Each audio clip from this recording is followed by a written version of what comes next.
Hind group captain U K Devnath sir, जय हिंद। बहुत बहुत शुक्रिया समय देने के लिए। Thank you sir. जय हिंद राजेश। सर, एक बड़ी चौंकाने वाली खबर सामने आ रही है राजस्थान की पोखरण रेंज से, जहां पर भारतीय वायुसेना इंडियन एयरफोर्स का एक अभ्यास चल रहा था। उससे कहा जा रहा है कि एक अनआइडेंटिफाइड ऑब्जेक्ट गिरा है और उसका इतना वेट था कि 8 फीट गड्ढा हो गया। और तो और 1.5-2 किलोमीटर तक बड़ी एक धमाके की आवाज सुनाई पड़ी। तो मेरे दिल के अंदर हुआ कि आखिरकार ऐसा क्या था कि कोई मिसाइल तो नहीं लगाई हुई थी, वो ही गिर गई और उसके कारण इतना नुकसान हुआ। क्योंकि अभी एयरफोर्स भी इंक्वायरी कर रही है। क्या कुछ था सर वो? और क्या है जो फाइटर जेट के नीचे लगता है और जो गिर गया? ये चौंकाने वाली खबर है सर थोड़ी। हाँ राजेश, बहुत ही इंटरेस्टिंग खबर आई। अच्छा हुआ कि आपने मुझे इसके लिए चिन्हित किया। मेरे से बातचीत करने की कोशिश जारी है। मैं एयरफोर्स में फाइटर पायलट था। शुरुआती दिनों में नैट, अजीत, हंटर फाइटर से शुरू करके आखिर में मिग-23 तक उड़ाया। 34 साल एयरफोर्स में रहा। मेरे 34 साल की एयरफोर्स की नौकरी में मैंने खुद ये जो रेंज है, इसको एयरफोर्स में हम बोलते हैं पोखरण रेंज।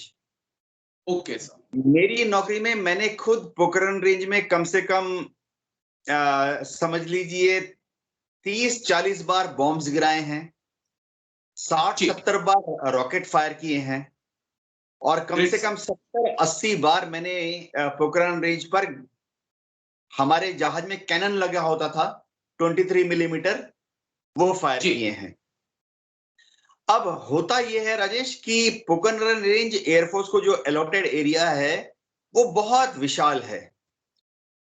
Okay sir. आप समझ लीजिए उसकी चौड़ाई करीबन 20 किलोमीटर है, उसकी लंबाई करीबन 30 किलोमीटर है।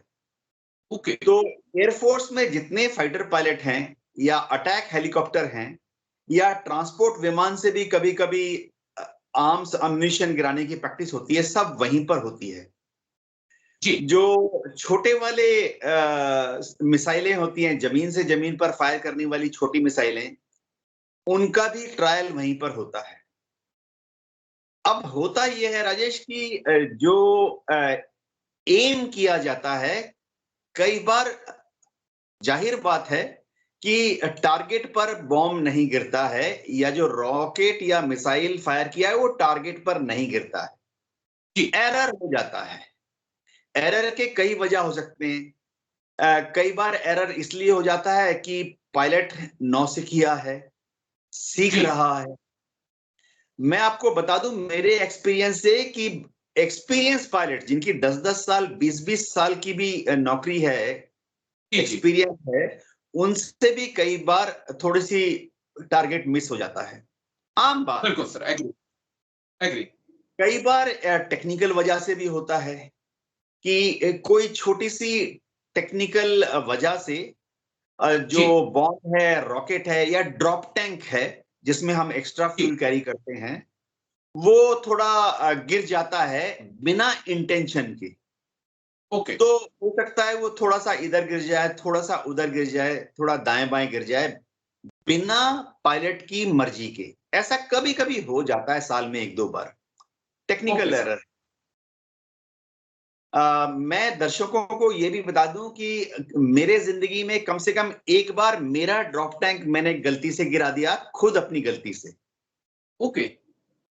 और वो रेंज के ऊपर भी नहीं गिरा जी, वो आम गांव के बीच में गिरा। लेकिन भाग्यवश 2 गांव के बीच में खेत में गिरा। चलिए शुक्र है। तो ऐसा होता रहता है जी। आप साल में 2-3 बार, साल में 5-6 बार हो जाता है जी। इसमें क्या लगाते हैं? क्या ये वो जगह होती है जहां पर मिसाइलें फिट की जाती हैं अलग अलग? इसका काम क्या होता है सर? जो चीज होती है एयर ड्रॉप, जो भी इसे हम कहें या जो भी आपकी भाषा में कहते हैं। हाँ राकेश, क्या होता है, राजेश, क्या होता है कि जो हवाई जहाज हैं, इनमें फाइटर विमान में चाहे आप बॉम्ब ले जाओ, चाहे रॉकेट ले जाओ, चाहे मिसाइल ले जाओ, या एक्स्ट्रा फ्यूल के लिए आप ड्रॉप टैंक ले जाओ, तो जी। इनको जहाज के नीचे, विंग के नीचे फिट किया जाता है, ओके सर। या इनको जहाज के नीचे, जहाज का जो बेली है, पेट, जी जी, तला, जहाज का जो पेट है, नीचे वाला हिस्सा, मेन बिल्कुल सर। बॉडी के नीचे, मेन फ्यूजलाज के नीचे, वहां फिट किया जाता है। तो अगर आप देखो, हर फाइटर विमान में डिजाइन के अनुरूप या मिशन के अनुरूप पाइलन लगे होते हैं, यानी अटैचमेंट पॉइंट। जी जी। जब बम को हवाई जहाज के विंग के नीचे फिट करना होता है, तो दोनों के बीच में एक एडेप्टर लगाया जाता है। Done sir. विंग के नीचे का शेप थोड़ा अलग है, बॉम्ब का ओके। जो बॉडी है उसका शेप भी थोड़ा अलग है, तो आप ऐसे तो बॉम्ब को फंसा नहीं सकते विंग के नीचे, तो एक एडेप्टर बिल्कुल सर। लगता है। एडेप्टर को हम पाइलन बोलते हैं टेक्निकल भाषा में। तो ये जो जी एडेप्टर है, ये जो पाइलन है, उसका ऊपर का हिस्सा तो विंग के साथ मैच करता है, उसका जो कंटूर है, उसकी जो शेप है। और जी। ये जो एडेप्टर है यानी पाइलन है, उसका नीचे वाला हिस्सा जिस बॉम्ब को या जिस रॉकेट को या जिस मिसाइल को या ड्रॉप टैंक को आप ले जा रहे हो, उसके साथ मैच हो जाता है। अब ठीक है। होता क्या है कि दोनों के बीच में हुक लगे होते हैं। ओके। तो पायलट जब बटन दबाता है फायर करने के लिए, तो वो हुक जो है वो इलेक्ट्रोमैग्नेटिक स्विच की मदद से खुल जाता है। जी। यानी पायलट जब ट्रिगर प्रेस करता है तो एक बिजली का कनेक्शन जाता है विंग तक, वहां इलेक्ट्रोमैग्नेट, चुंबक लगे होते हैं जो कि खुल जाते हैं, और ये ड्रॉप टैंक या बॉम्ब फ्री होके गिर जाता है। उसका जो हुक है वो खुल जाता है और वो गिर जाता है, टारगेट की तरफ जाए, या अभी जैसे हमने देखा गांव की तरफ जाके गिरा।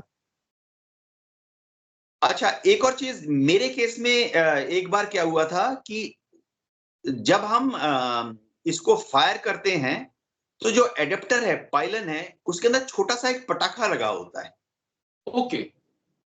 वो पटाखा इसलिए लगा होता है ताकि जब छोटा सा पटाखा होता है, ताकि जब पायलट जी।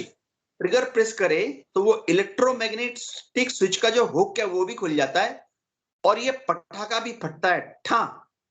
तो उसकी जो हाँ। गैस निकलती है, नीचे एक प्लंजर होता है, वो पिस्टन होता है, वो गैस के, पटाखे के गैस की वजह से वो जाके बॉम्ब को या ड्रॉप टैंक को धक्का देके जहाज से सेपरेट कर देता है। ओके। वो इसलिए करते ताकि डिस्टिंक्ट सेपरेशन हो जाए, ये ना हो कि वो वहीं लटक रहा है हवा में, वहीं तैर रहा है, नहीं, आपने ठा किया, छोटा सा पटाखा होता है, और उसके गैस से एक प्लंजर, एक पिस्टन जाता है, वो ड्रॉप टैंक को या बॉम्ब को ठपक करके धक्का देके नीचे की तरफ धकेल देता है, ताकि वो हवाई जहाज से डिस्टिंक्टली, क्लियरली सेपरेट हो जाए, जी। वापस आके हवाई जहाज से ना टकरा जाए। मेरे केस में एक बार क्या हुआ था, टेक्निकल एरर बताता हूं। वो जो पटाखा था, मेरे ट्रिगर प्रेस करे बगैर उसमें स्टैटिक इलेक्ट्रिसिटी जमा हो गई थी, पता नहीं कैसे। ओके। वो स्टैटिक इलेक्ट्रिसिटी से वो पटाखा फायर कर गया। हजारों में, लाखों में एक केस था, बहुत जी रेयरली, करीब 10 साल में ऐसा होता है, 5 साल जी। में ऐसा होता है। जैसे ही वो पटाखा फटा, बिना मेरे कुछ किए हुए वो गिर गया। लेकिन ओके। हाँ, इस बार मैं रेंज के ऊपर ही था, जी तो जी जी। रेंज में मेरे टारगेट से करीबन, क्योंकि वो मेरा प्लान तो था नहीं, वो टारगेट से करीबन 5 किलोमीटर पहले ही गिर गया। ओ। लेकिन क्योंकि वो पूरा एयरफोर्स का इलाका है, टारगेट के पहले पांच जी जी दस जी। किलोमीटर तक वो एयरफोर्स का इलाका है, खाली इलाका है, रेत ही रेत है, वो रेत में गिरा। ऐसा होता रहता है। ऐसा होता रहता है। एक दो पॉइंट और मैं आपसे समझ लूं, क्योंकि आज वक्त आपने दिया है। रक्षा मंत्री राजनाथ सिंह अमेरिका के दौरे पे हैं, और ये दौरा उस वक्त हो रहा है जिस वक्त भारत 404 इंजन का इंतजार कर रहा है। तेजस मार्क 1 एएमसीओ को इंजन का इंतजार है। क्या लग रहा है कि उस लिहाज से रक्षा मंत्री राजनाथ सिंह का ये दौरा काफी अहम है? बहुत अहम दौरा है, सबसे बड़ा तो अहम इसलिए है, इसका एक राजनीतिक रिक्वायरमेंट है। राजनीतिक रिक्वायरमेंट ये है कि अमेरिका को लग रहा है कि शायद हम रूस की गोद में अभी भी बैठे हुए हैं। ओके। तो हम अमेरिका को दिखाना चाहते हैं कि ऐसा नहीं है, भारत अब एक मजबूत देश है। जरूरत के जी मुताबिक हम रूस, इटली, इंग्लैंड, फ्रांस, जापान, जहां से भी हमें अस्त्र शस्त्र मिलता है सबके साथ बिल्कुल सर। कमर्शियल टर्म्स पर हम अस्त्र शस्त्र लेते हैं। अगर रूस हमें एक वेपन सिस्टम दे रहा है, सस्ते में दे रहा है, बढ़िया वेपन सिस्टम दे रहा है, तो हम रूस से भी लेंगे। और जी अगर अमेरिका से लेना है, क्योंकि अमेरिका बहुत ही बढ़िया माल दे रहा है, सस्ते में जी दे रहा है, तो हम अमेरिका से लेंगे। तो जरा ये अमेरिका को भरोसा दिलाने के लिए राजनाथ सिंह जी वहां गए हुए हैं, ताकि अमेरिका ये ना सोचे कि भारत अमेरिका से दूरी बनाए हुए है। ओके। 404 इंजन राजेश आएगा। जी हमारे जो टीम है, जिसमें कि सबसे बड़ी बात है हमारी टीम अमेरिका में है, हमारी टीम 404 इंजन जहां बनता है उनके कारखाने में है। उस ठीक है। टीम में एयरफोर्स के लोग कम हैं, उसमें भारत सरकार के राजनीतिज्ञ ज्यादा हैं, डिप्लोमेट्स ज्यादा हैं, जी जी जी। सिविलियन फाइनेंशियल एडवाइजर्स उस टीम में ज्यादा हैं, ओके। एचएएल के सिविल इंजीनियर ज्यादा हैं। जी जी जी उस जी। टीम में एयरफोर्स का 8 या 9 लोगों में एयरफोर्स का सिर्फ एक ही बंदा है, वो भी बहुत जूनियर पोस्ट पर। ओके। ये टीम वहां इसलिए गई है क्योंकि इन्होंने जाके F401 के लिए जीई की कंपनी के टॉप मैनेजमेंट से बात की है। उन्होंने भरोसा दिखाया है कि ऐसी कोई बात नहीं कि भारत पर दबाव बनाने की कोशिश की जा रही है। उन्होंने अपने जो ऑर्डर का जो बुक लिस्ट है वो पूरा दिखाया जी कि जी जी। हमारे पहले उन्होंने किस किस देश के साथ F404 का कॉन्ट्रैक्ट साइन किया। समझिए बिल्कुल सर साउथ बिल्कुल। कोरिया। जी जी। और हमारे पहले उन्होंने किस किस देश को, किस किस दूसरे देश की कंपनी को F404 इंजन की डिलीवरी देनी थी। और ठीक है। उन्होंने दिखाया कि भाई देख लो, तुम्हारे से पहले जिन जिन देशों को देना था, तुम्हारे से पहले जिन जिन देशों के जिन जिन कंपनियों को देना था, उनके भी ऑर्डर लेट चल रहे हैं। ओके। तो भारत सरकार को अब भरोसा है कि इस साल के नवंबर तक इंजन आने शुरू हो जाएंगे। चलिए जी। ये उम्मीद हम भी ऐसा कर रहे हैं कि जल्द से जल्द 404 भारत आए और हमारा तेजस मार्क 1 एएमसीए जल्द से जल्द हमारी एयरफोर्स में शामिल हो।